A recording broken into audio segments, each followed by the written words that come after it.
because we were getting cynical about like not being allowed to do what we wanted. You take this idea and that idea, you combine them, they get some mutant offspring. It's Elvis.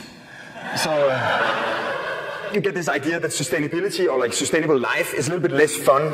To introduce him, we're lucky to have him. Thanks very much, Bjarke Ingels.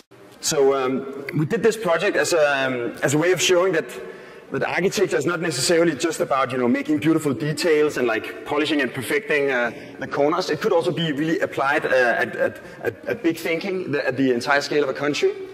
So how do you design a super harbor? Well, first you take all the areas that you need to reorganize. Finally, the new Danish super harbor is going to be the first Danish landmark that's going to be visible from outer space. Yeah, a little bit back to what I'd like to focus on today is like I'd like to show some of the work from my office. It's called BIG. It's short for Bjarke Ingels Group. Yeah, this is my office.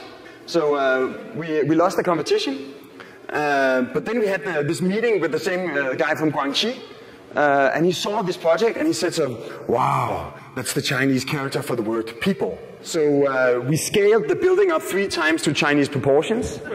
And then we hired a feng shui master and went to Shanghai.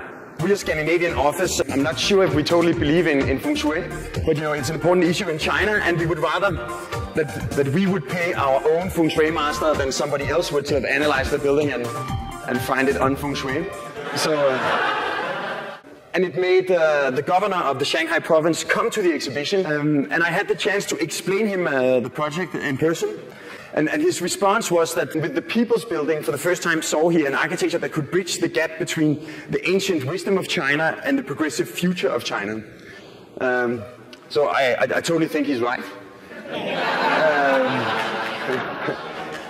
Well, it is your karma to do this building.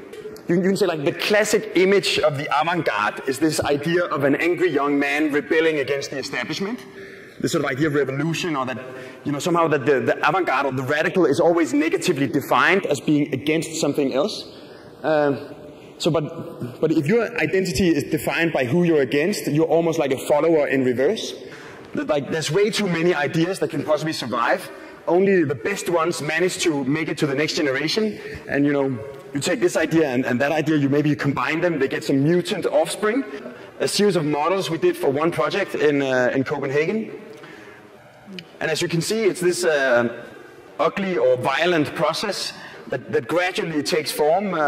Some of the species die out, and finally you end up with an end result. So I proposed to our client that we could do some kind of building integrated artwork. And he said, I'm a real estate investor, I'm not a gallerist, go with aluminum. Okay, it turns into a nice headshot of our handsome client. And suddenly there was money in the budget for,